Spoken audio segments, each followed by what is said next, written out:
Welcome to Digging Deeper, brought to you by California Unearthed. In this episode, we're going to talk with my friend Cheryl Ware once again. Hello, thank you for having me again. So we are going to talk about Cheryl's great uncle, Henry Saffell, and his life. And what's funny about that is that Henry Saffell is actually the great-grandson of Gertrude Alto, who we talked about in our last episode with Cheryl. And we're going to talk about kind of the bad things that Henry Saffell did and why he spent 20 some odd years in San Quentin. So let's first talk about how we know about Henry Saffell. Cheryl knew nothing about her great uncle until I started doing her family history, and I was in the other room and I yelled out to her and I said, "Hey, do you know a Henry Saffell?" And my answer was, nope, I do not. And I said, "Well, you have a great uncle, Henry Saffell." And I said, no, I do not. Never heard of him. And this went on for about a minute, back and forth. So, yes, you do. And then finally he showed me and I was like, I guess I do. The reason why she didn't know about him is I actually found prison records from San Quentin. And so all families have skeletons in the closet. And black sheeps. And black sheeps. And this is one of Cheryl's. We started doing some digging around to find out why he was sent to San Quentin. And we quickly found out why. So this episode, we're going to tell that story. Let's kick it off and talk about who Henry Saffell was. Henry Saffell was born on July 21st, 1898 in San Diego, but quickly moved to Trinity County with his mother, Ida Campbell, and his two uncles. And what were his two uncles' names? They were Lindsay and Nicholas. Lindsay and Nicholas Campbell. So all three of them moved to Trinity County from San Diego. We don't know exactly what year, but we're thinking right after Henry was born in 1898. And why do you believe she left San Diego right after he was born? Well, I have a couple of theories, and again, I don't know. I can't ask her. Because she had Henry, I'm thinking that either she had Henry out of wedlock and the family didn't want the scandal. Because back then, that was quite a big scandal to have a child out of wedlock and not be married. So either the family shipped her off to Trinity County or something else. You know, maybe she was put in a position where she got pregnant and again, family didn't want the scandal and sent her up to Trinity County. And like I said, we don't know exactly when they arrived.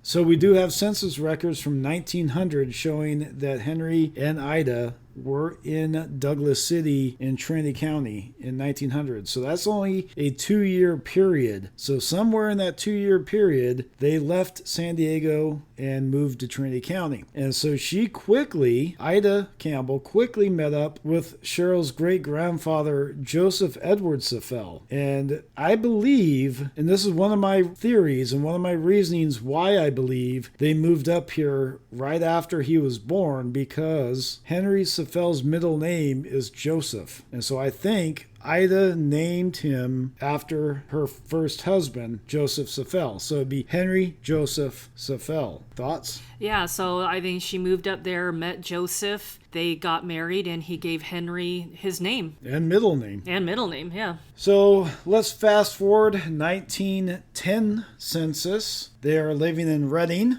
and that would be Joseph, Ida, and Henry, all living in Redding, which is just about 40 miles from Trinity County, from Weaverville, Douglas City kind of area. And so it's not very far. But in 1910, that's kind of a long ways when it's horse and buggy you're riding or stages. So then in 1920, Henry Saffell shows up in the 1920 census in Siskiyou County with the Schock family. Joseph and Ida had divorced at some point, and Ida has married James Schock. And so James Schock, Ida, their kids, and Henry are all living in Siskiyou County, where he has a job as a baggage man for the railroad. But before that, he actually listed in the U.S. Navy in April of 1916, but then was discharged in July of 1917. So he actually fought in World War I.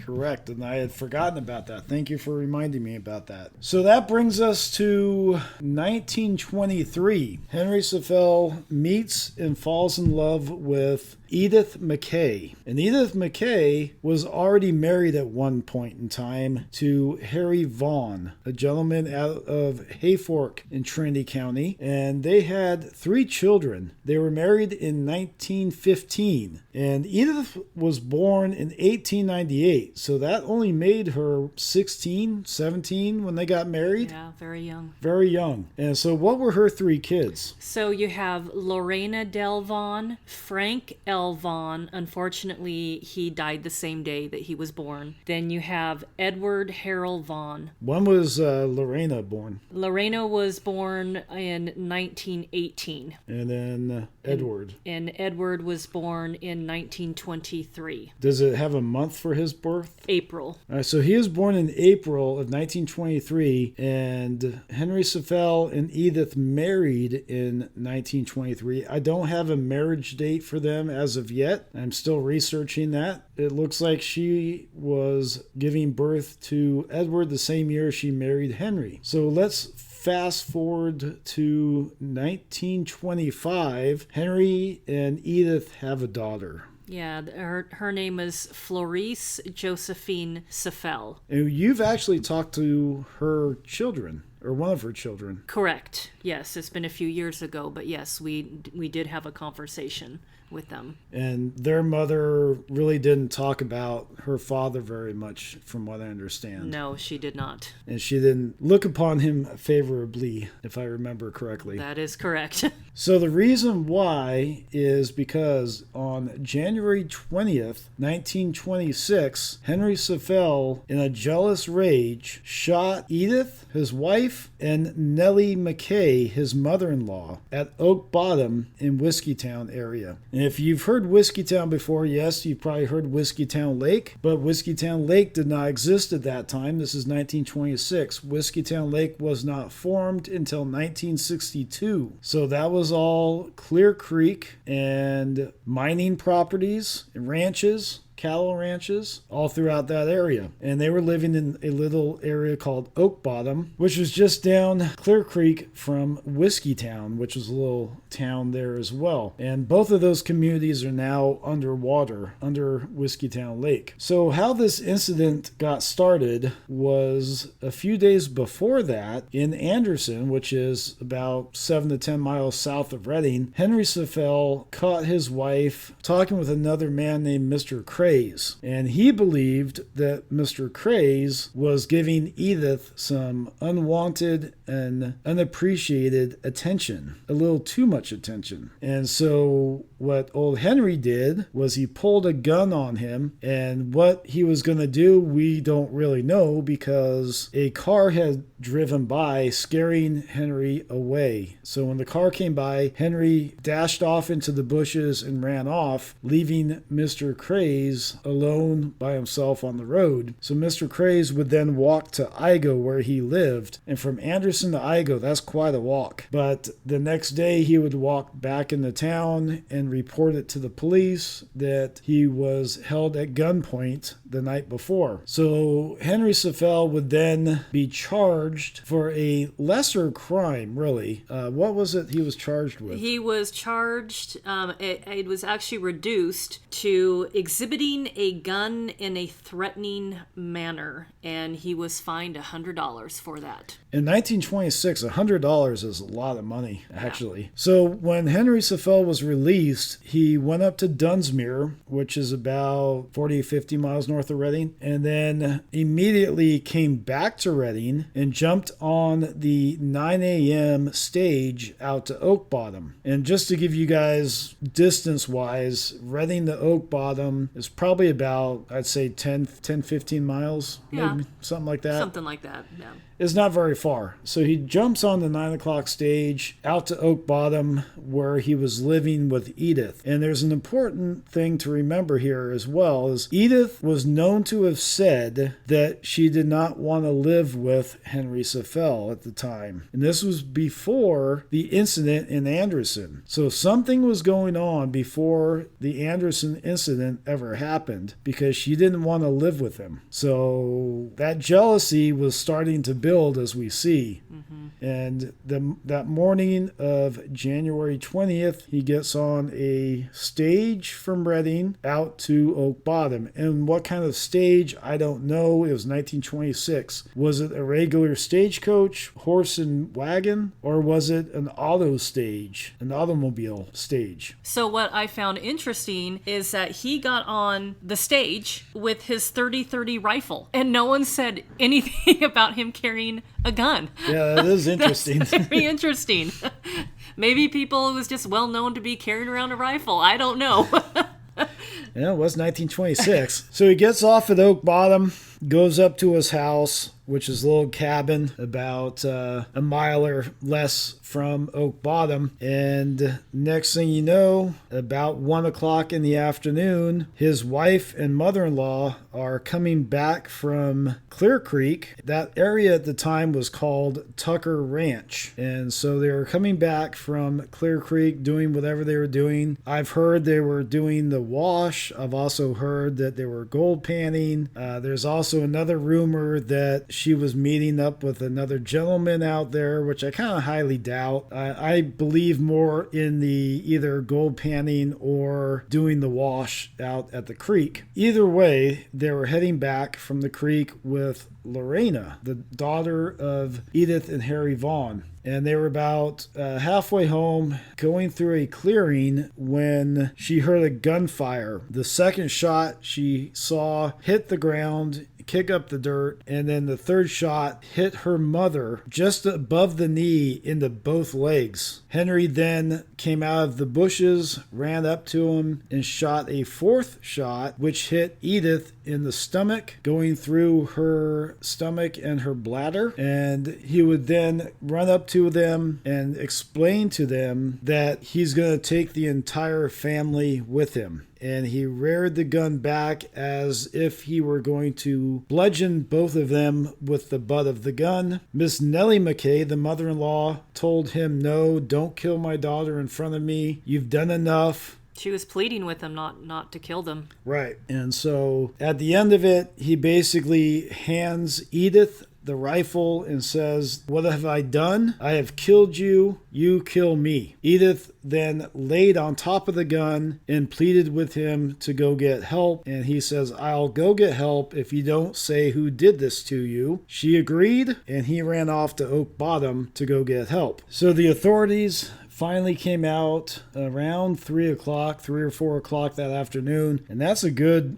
2 or 3 hours? 2 or 3 hours. After the shooting. And the sheriff came out. They arrested Henry Saffell. 3 days later, Nellie McKay, the mother-in-law, died of her injuries at the Shasta General Hospital. That Shasta General Hospital was located in South Reading. It was actually a tuberculosis hospital, and that was located in South Reading of what is now Bresflower, and those buildings still exist, but they're now the social service office. And what's kind of funny about that property is where the social service office is, on the other side of the creek is a second Shasta General Hospital that was built many years after the first one was. But that wasn't the first Shasta General Hospital. The very first Shasta General Hospital was actually in the town of Shasta. And that also was a tuberculosis hospital as well. And nothing remains of that property, is just bare land. But what is interesting about the General Hospital on Bresflower is that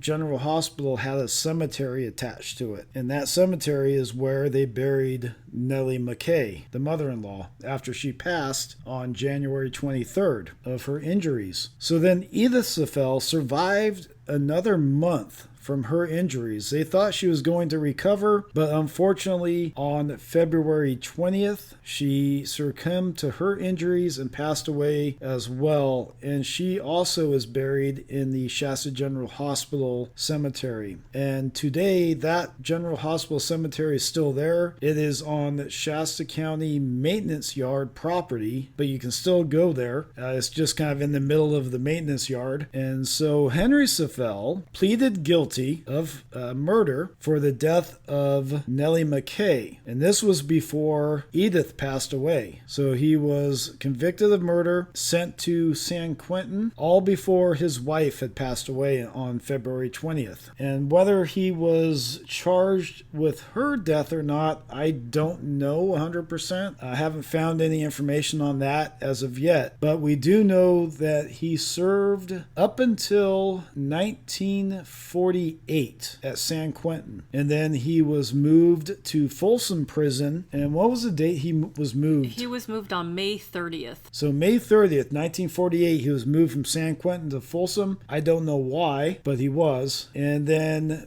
almost 2 years later, he was paroled. What year was he paroled? It was September 25th, 1950. So yeah, 2 years later, he was paroled in 1950. And we actually found photographs of Henry Saffell after 1950. Yeah, we were going through some pictures, and I happened to see pictures of my grandmother, my grandfather, and my great-grandmother, Ida. And I happened to look down and see a name that said Henry. And going through these pictures, like, this has to be Henry Saffell. So they were going on a little family vacation somewhere and had taken a few pictures of Henry with the family. That's interesting, really interesting. And it's kind of sad that his daughter wouldn't have anything to do with him after that. I mean, I understand it, obviously. I completely understand it. I completely understand it. So what I forgot to mention was after the two women were shot on January 20th, 1926, you're probably wondering what happened to the children. There's 3 children. So Lorena, the oldest, was sent off with her aunt, Vaughn, and she moved over to the Bay Area. I believe it was in the East Bay, the Hayward area. And then the other 2 children, the Saffell child and the Vaughn child, Edward and Florice, were sent to live with the Vaughn family here in Redding. And I believe they were living close to the river over by the Redding Memorial Park area. And so those children were living with that Vaughn family. And so they took them in. And so I found that real interesting. But what's funny about Lorena is, I'm going to let Cheryl tell the story, is Cheryl's father's side of the family, who has no connection with Cheryl's mother's side of the family. They are totally different areas of the country. Her father's side of the family is from Klamath Falls, Oregon area, and Cheryl's side of the family is from Hayfork area, which is in Trinity County, California. So I'll let you tell that story, Cheryl. So with Robert doing all this research, he came up to me, he goes, "You are not going to believe this." And I said, "What have you found?" At this point, I'm so used to him finding things. I'm not surprised anymore. What Robert found is that on my dad's side of the family, which would be a brother to my grandmother Ware, she had a brother. The brother's name was William Carr. He actually lived in Anderson, California. Which I did not know that. I had no idea I had an uncle living down here. But apparently, William and Lorena married. What are the odds of that? And probably why, or I'm thinking maybe why my father never mentioned anything about having an uncle living here. Maybe Lorena knew that my father married a Saffell and wanted nothing to do with us coming down and visiting them. Maybe, I don't know. I have no idea on that. But could you imagine if Lorena didn't know and then finds out that, her husband's nephew is married to a Saffell? She would probably be horrified about that. Well, and they married later in life as well. Yes, it's much later in life. But it's like, what's the coincidence of that happening? Yeah, it's really, really interesting. So Henry Saffell ends up passing away on September 22nd, 1969 in Woodland. Yeah. So September 22nd, 1969 in Woodland, California, which is just north of Sacramento. And we've actually been to his grave and have seen it, taken photographs. What was that experience like for you? I was glad that I was visiting a family member's grave, but in the same time, the history behind it, it's kind of a little daunting.